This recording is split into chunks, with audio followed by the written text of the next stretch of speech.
Good day, I'm Theodore Henry and this is your JIS News for Thursday, April 21, 2022. Arrival figures are indicating that this winter season, closing at the end of April, is going to see in excess of a 70% recovery in tourism for Jamaica. That's the word from Tourism Minister Edmund Bartlett. Inclusive of cruise passengers, he says Jamaica is looking at just under 1 million visitors and earnings of about $1.5 billion US. But that's not enough, because I have to tell you a little more. Summer is now tending, and the bookings for summer is looking better than 2019. That is pre-COVID. Minister Bartlett was addressing yesterday's groundbreaking for Riu's 7th hotel in Jamaica, the 753-room Riu Aquarelle. To build on the rate at which Jamaica's tourism industry is recovering from the devastating COVID-19 fallout, the minister is set to leave the island with a team this Friday to start a mega marketing campaign across the world.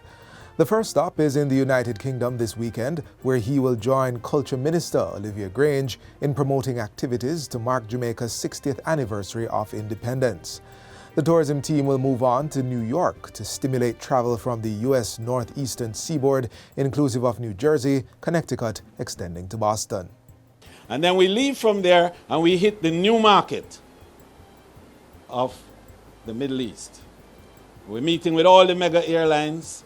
We're meeting with Emirates, we're meeting with Etihad, we're meeting with Qatar, we're meeting with Saudi, and we're going over to Riyadh as well to meet with KGAG, which is their big aviation company. They want to open 225 new gateways, and we want Jamaica to be in that. The itinerary also includes a meeting with representatives of Royal Jordanian Airlines as a plan is being rolled out to establish Jamaica as the hub for the Middle Eastern market in the Caribbean and the Americas. With breaks in between, the marketing tour will also go on to Africa, Canada, Europe, and Latin America. At the end of the global marketing blitz in October, Minister Bartlett expects to have agreements signed for an additional 8,000 new hotel rooms in Jamaica. Meanwhile, Prime Minister Andrew Holness says the Tourism Enhancement Fund, TEF, will be providing financial resources to upgrade designated public beaches for the enjoyment of Jamaicans. He says, where applicable, each beach will receive changing areas and restrooms, perimeter fencing, parking, children's play areas, seating, walkways, electricity, and sewage treatment facilities. The Prime Minister reported that 3 beaches have benefited from these enhancements thus far, with several more being targeted. We hope to at least have one in every parish to ensure that our people can have the free access, benefit, and use of what is theirs. Prime Minister Holness was speaking at the groundbreaking ceremony for the Riu Aquarelle Resort in northern Trelawney. The new resort is set for completion in 2023. Another 3 major fire stations are slated to be officially opened this year. Minister of Local Government and Rural Development Desmond McKenzie made the disclosure at the recent opening of the Jamaica Fire Brigade Station in Old Harbour, St. Catherine. The other stations being built under the Jamaica Disaster Vulnerability Reduction Project are the Montego Bay Fire Station, located on Barnett Street, the Yallis Fire Station in St. Thomas, and the Port Maria facility in St. Mary. We're going to be turning our attention to Ulster Spring in short order. And then we're going to be moving to Balaclava. We are going to conclude the arrangements for Papine. Entities will now find it easier to register as cooperatives and friendly societies, as the Department of Cooperatives and Friendly Societies, DCFS, has officially launched its online registration and monitoring system.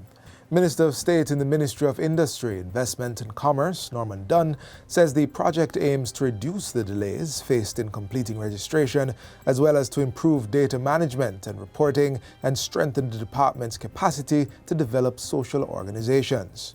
The ease of registration that will come as a result of the online system frees up the technical team significantly so that they can refocus their energies and to engage with the social organizations that they are registered with at DCFS. The initiative was supported by the United States Agency for International Development, USAID. It will modernize the way the DCFS does business with its more than 500 provident societies, 158 cooperative societies, and the 442 societies registered under the Friendly Societies Act. The Ministry of Health and Wellness says the Omicron BA.2 variant of COVID-19 is now confirmed to be in Jamaica. In a statement earlier today, the ministry says the latest gene sequencing results from the National Influenza Center at the University Hospital of the West Indies finds that the BA.1 variant remains the dominant strain, but 2 samples tested positive for the newer BA.2 variant. 89 samples were tested between January 1 and March 4, 98.9% of them Omicron variants and 1.1% Delta variant. Of the Omicron samples, 2 of the 88, or 2.3%, were BA.2 variant and 97.7% were BA.1 variant. According to the World Health Organization, WHO, the BA.2 variant is the dominant strain globally, with the type of illness associated with this variant being similar to the BA.1 variant.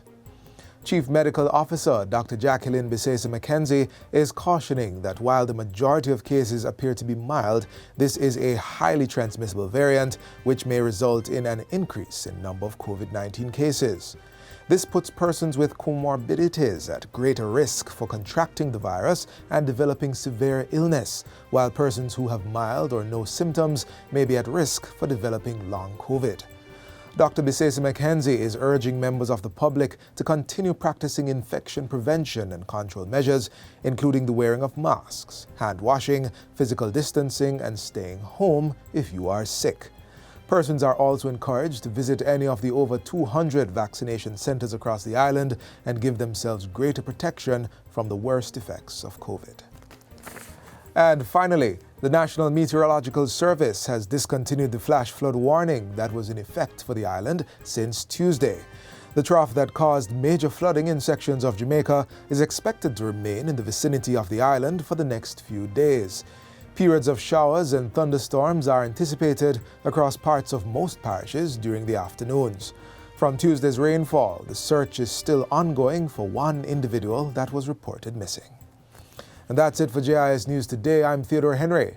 Thanks for watching.